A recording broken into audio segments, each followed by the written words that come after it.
Have you ever walked into a raggedy bank? Probably not, right? I mean, we're talking about granite. These things look nice. They must be doing something super right, and they must be doing something successful. And yet there's a reason why they give you that sucker on the way out. Reality is the banks are doing something and they're not sharing very nicely. Today I want to expose what it is, and I want to share with you what we can be doing to play at the bank's game so that we can financially do better for ourselves and for our families, and not just the large institutions. 'Cause we're gonna be legends. What we're doing here ain't just scary. It's about to be legendary. Do you use a bank? You're being screwed. Thank you, Dorothy Explorer. Come with us. It's the bank, the bank, the bank, the bank. The bank. You know, Swipe or Swiper, no swipe. swiping. yeah. Hello, freaking put your pin in, right? Swiper, no Insert. swiping. Swipe or no It's a swipe. chip. It's a chip. So It's guys, a chip. today we're talking about banks, and I'm joined by Carson, who runs my companies, Hey, what's Marianne, who runs everything else. And we're having this conversation about how banks screw us every single day. And the reality is that most of us are being screwed financially, because if we listen to society, starting with the banks are the best at being the worst. And what I mean by You that, just said that. Dude, think about it. You put your money in the bank because you want it to be safe, but what is the bank doing with our money? They're Oh, doing it's what- leveraging it. They're leveraging Yeah. who? Not my money. I feel like they're freaking leveraging like me. I'm a they battery. don't I'm in tell the you that. matrix. Yeah. And I'm just a battery. I give them my money. Take the pill. And what they do is they lend out 80 to 90% of it over and over again. So they put it out, they get a return. They put that out, they get a return. And they fractionalize this over and over and over again. I mean, they can take $100 and turn it into $5,000. It's crazy. Well, so why aren't we doing that? Well, no, the thing is though, is what the banks actually give us in return for all the money that they're making on us. Do you guys know what they give us? A debit card so that I debit don't have to card. carry cash. Right. That is a benefit. Easy access to credit cards, Oh, lots Yes. of those. So- because they're so they can partnered with sell us Visa more and money. MasterCard. So we can give them more money. Right. which credit cards come with an insane Interest rate. Right. But So guys, that's a guys, perk. they're giving How about free Safety. checking? They're giving Security. us- Checkbooks. We got those No, too. I mean money. How much Oh. money do they give us? How much are they sharing for the money we put out? Like 0.1%, maybe? No. Your bank Do you have a sucks. checking that high? I get 0.2%. Oh, well, you know. So banks obviously are playing games with us, and you guys know, if you're subscribed to this channel, if you're not, fix it right now. We're poking fun at the obvious, which is people are sheeple. Bleh. And we should be taking our money and we should be investing it, and we should be arbitraging. We should be earning money on the money that's out instead of like. Is that what arbitrage means? Yes. Okay. Listen, I'm going to put it up. I've had so many people ask me what arbitrage means. Arbitrage. And I Guys. know, but I have a really hard time explaining it. Yeah. Guys, I am the king of arbitrage. I know it's a weird big word, but you're here to learn a word of the day. Here's what arbitrage means. Can you spell it though? That's the question. I borrow money at 2%. I lend my money at 20%. The delta in the middle is 18%. That's arbitrage. That's arbitrage. arbitrage. Now that's a positive arbitrage because I'm making 18%.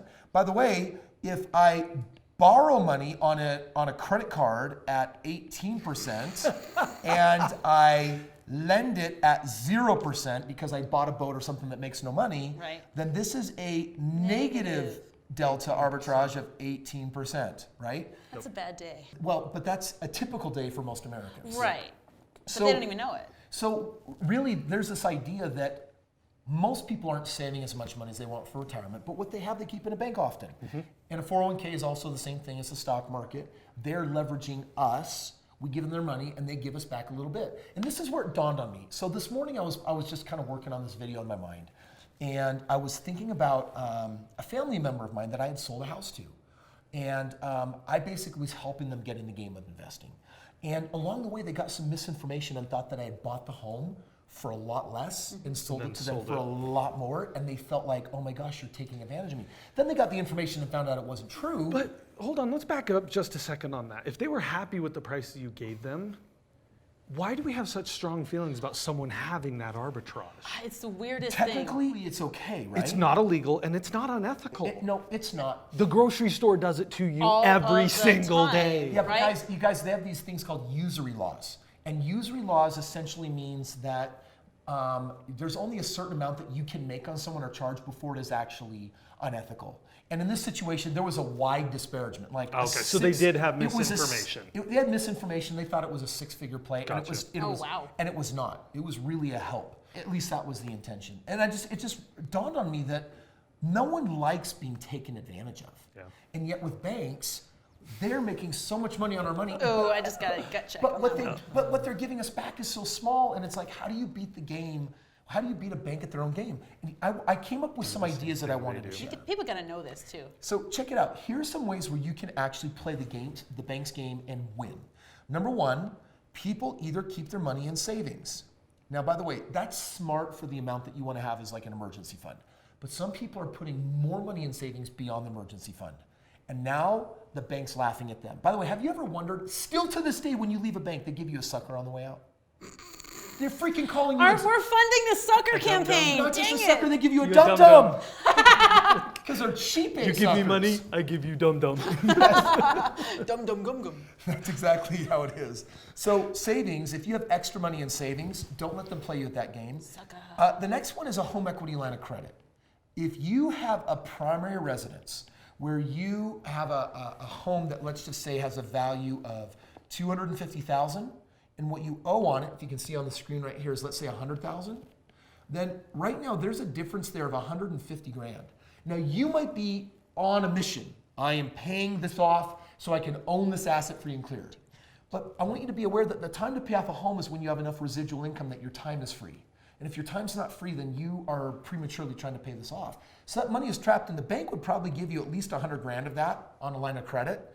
And $100,000, it's like, here's what's cool about a HELOC. Guess what you can borrow that for? Anything. You can borrow that money often for 4%. By the way, It's that's cheap money. It's cheap. It's inexpensive money. But like when I put it into my investments that average 25% annual ROI, Is that arbitrage coming back? now Yes. arbitrage come back. Okay. Let me see. If money costs me 4% and I'm earning 25, then I have a delta of 21%. It's just math- basic economics. the math works. I give you 4, you give me 21, this works. J.B. Shea, French economist, said that building wealth is nothing more than taking money from low yields and putting it into high yields. That's all it is. And all I'm about to do here is prove that, because a HELOC is low yield money. It's actually making you nothing. It's costing you the rate of inflation, negative 3%, borrowed at 4, earning something superior, and now you're the bank actually getting ahead. Or number 3, people put money into 401ks, they put money into IRAs. These accounts are earning like 4%. Which, to be frank, like it's something. It's It's better better than the than savings nothing. account. but It's it can't, better but than nothing. it can't be a core strategy. But yeah, see, Nope. here's the thing that people And the other think, thing is it ties it up. and they think that the 401k is the retirement plan, and I which, know. which is the idea of like building a house, and then when you retire, you have to tear it down and hope you don't run out of materials before you die. You Right. slowly You eat know? the house. Yes. Right, and then when you're left with nothing, and you're like 75, and you're like, crap, I got 20 more years left. It's a problem. Right. So people have money in 401ks and IRAs, and I'm like, pay the tax and penalty, get that money out, free it out, stop earning 5%, put that in something earning 20%. What's the difference? 15%. Well, not only that, but there's tax benefits to this. I mean, you get benefits on the front end, in the middle, and on the back end for Yeah. putting into real estate. You have an upfront hit for taking the money out, but you recuperate it so fast. Now, by the way, it's not just 15% difference. Now we say, well, let's take a look at the rule of 72. Do you know how long it takes for 5% to double itself? It's like 14 years. Do you know how long it takes 20% to double itself? With compounding interest, gosh. it's like 4 years. Ouch. Now, so just to be clear, I know, can you feel 1, that? 2, 3% sucks. 10, 12, 15, 20%. So the arbitrage is Game changer. 15% today. difference. Delta. The delta is 15% today, but 10 years there. Get 4 10 years, years. 10 years of your life back. Yep. Money should never be thought of in isolation. It always needs to be thought of in terms of time. And when you take money and time and put it together, that's how we actually come up with ROI. It is the ultimate equalizer of what am I doing with my financial decisions. Like if I take this hard-earned money and I'm like, I just can't help it. I know I should invest, but I'm gonna buy this car. And this car is going to lose value and I'm gonna earn nothing on this car. And you look at the math and you're like, well, you got yourself the thing that you wanted. Right. You lost all of your nest egg for investing. It makes my stomach hurt. This money could have been doubling every 5 years, but in 5 years, it's evaporated. It's Yeah. it's lost 80% And of its if you value. bought new, you lose $4,000 just driving it off off the lot. Yeah. Yes. Dude, if you buy a car that's just 3 years old, you usually get the save. same model, Mm-hmm. you get the same look, 3 years old, and you can save yourself 30% of the value from depreciation the first 3 years. By the way, advice that I never follow. Yes, but you're already in a position You're where in the, your, right. your But here's time the is- beautiful thing is that imagine investing that and then you still get to have the car, but now you're earning it off the interest of money that's paying you. Here's what needs to happen. We got to reverse a trend. Like, let me put up here as best I can. If you, like over here on the left, I'm gonna put extreme consumer, and on the right, I'm gonna put extreme investor. Like Pac-Man. And yes, it's kind of like Pac-Man. So now the consumer on the left, this person is really good at losing money. The consumers are really good at losing money. It means that they'll put their money in places that devalues. They buy boats and cars and things that go down in value. The extreme investor, what they're doing instead of losing, they are earning like a freaking beast. putting the money to work the way the bank does. But Right. most people are right here in the middle. They're one part consumer, they're no part investor, and what they're doing is they're really busy just trying to put their money in 401ks, IRAs, annuities, stocks, and things that are essentially earning this 3 to 5%. Now, inflation is 3%, which means your 3 to 5 is actually minus 3. 0 to 2. So you're between 0 and 2%, and these people are wondering, how come I'm not really getting anywhere financially in life? And it's because all that you're really getting is what you're putting away. Your earnings are so small, the interest is so small, it's meaningless. So this is what you're talking about when you go from the accumulation mindset to the investor mindset, because accumulation is not going to get you where you Because the want to go. consumer's screwed. The accumulator in the middle, they're not going to have enough for retirement. And those that invest, by the way, I want to show you this image. I'm going to pull it up real quick. Look at this. The average American by their 40s has saved $63,000 for retirement, but by their 60s has saved $172,000. This is the accumulator that we're talking about. These people are one part consumer, they're one part accumulator. They don't have what they need for the retirement. But meanwhile, you basically just change your habits a little bit and you get to this investing side, and you know what changes? The whole game. Everything. Everything. You look at the house that you bought, on just that first house, how much has it gone up in value? Oh, it's more than doubled. The value is 340. We only owe 130. So we've got a huge. What is that, 190? Yeah. 180,000? Yeah. Okay, most people's best investment they ever buy in their entire life will be their house, not their investments. They'll grow more in equity in real estate because real estate just appreciates with time than they will even in investing, which is why I say combine the two. Become an investor of real estate, and then if you love, like I remember when I sold one of my houses and I got like 120 grand, and I'm like, if I do just this happened? 8 more times or whatever, I'll make $1 million. And so I started thinking 100 grand a house kind of mindset. I'm like 10 houses, I can count to a million. 1, 2, 3, 4, 5, 6, 7, 8, 9. A million. So I like that. So I'm like if a house is a person's best, like if you read Millionaire Next Door, it's the story of how super conservative accumulators that live in certain Bay areas will have their house value go up and they'll become an accidental millionaire. They were conservative. They were often very stingy. They were not very much enjoying their life or spending money or not even knowing how. But they wind up a millionaire at retirement. Because of the house. Is because of the house. And I'm like, well, shoot, if that's true, who wouldn't want a time machine 30 years and just say, I'm going to buy 5 houses. I'm going to rent the other 4. Right, and do it on purpose instead of accident. Well, Correct. and the other thing that most people do, though, with this consumer mindset is they will give up the asset to get into the next asset. Yes. Right? And they They'll have a won't- yes. primary residence and they'll put equity into it.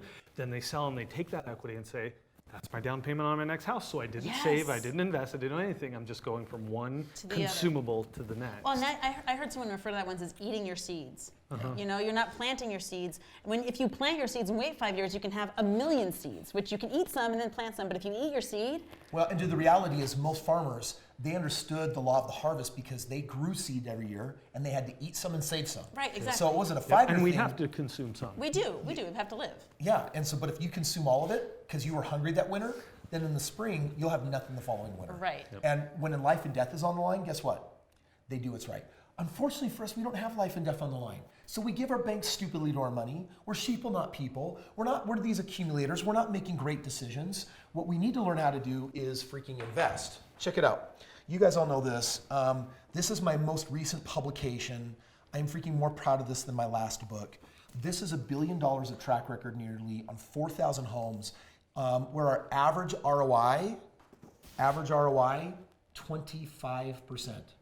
And on thousands of homes. And by the way, it actually Look goes at through this. the thousands And of it's homes. got addresses. Like Yeah, that. so Go drive by them and look at them. if you're watching this and you're thinking, got it, banks are screwing me over, can I do something more intelligent?